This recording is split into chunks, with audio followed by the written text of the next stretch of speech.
নতুন কিছু মিষ্টি ট্রাই করতে সন্দেশ প্রিমিয়াম সুইটস বেকারিতে গিয়ে কি মিষ্টি ট্রাই করলাম আর তাদের কাছে কি মিষ্টি পাওয়া যায় চলো দেখে আসি। ফার্স্টে আমি তাদের অ্যাড্রেসটা দিয়ে দিচ্ছি। স্টুডিয়ামে ঢোকার হাতের ডান দিকে মেন রাস্তার সংলগ্ন তাদের সুইটস বেকারিটা পেয়ে যাবে।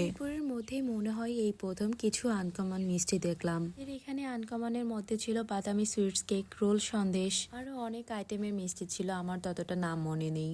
যারা লাড্ডু পছন্দ করো তাদের জন্য মিহিদানা লাড্ডুও আছে। আমার কাছে তাদের ডেকোরেশন, বিহেভিয়ার সবকিছুই ভালো লেগেছে। খুব সাজানো গোছানো তাদের ডেকোরেশনটা ছিল। তাদের এখান থেকে প্রথমে আমি নিয়েছিলাম মালাই নাট আর রোল সন্দেশ। এখন ট্রাই করে দেখি তাদের এখানে কোন মিষ্টিটা সব থেকে বেশি মজার। তাদের এখানে মালাই নাট, রোল সন্দেশ খুবই অল্প পরিমাণে মিষ্টি ছিল, যা আমার কাছে খেয়ে খুব বেশি মজা লেগেছে। আর টেস্ট কতটুকু বা সবার টেস্ট এক নাও হতে পারে, আমার কাছে বেশি পরিমাণে মিষ্টি থেকে খুব অল্প পরিমাণে মিষ্টি ভালো লাগে। নাটটার মধ্যে তারা বাদাম ইউজ করে থাকে, খুব অল্প পরিমাণে মিষ্টি ছিল, আমার কাছে বেশ ভালোই লেগেছে খেতে।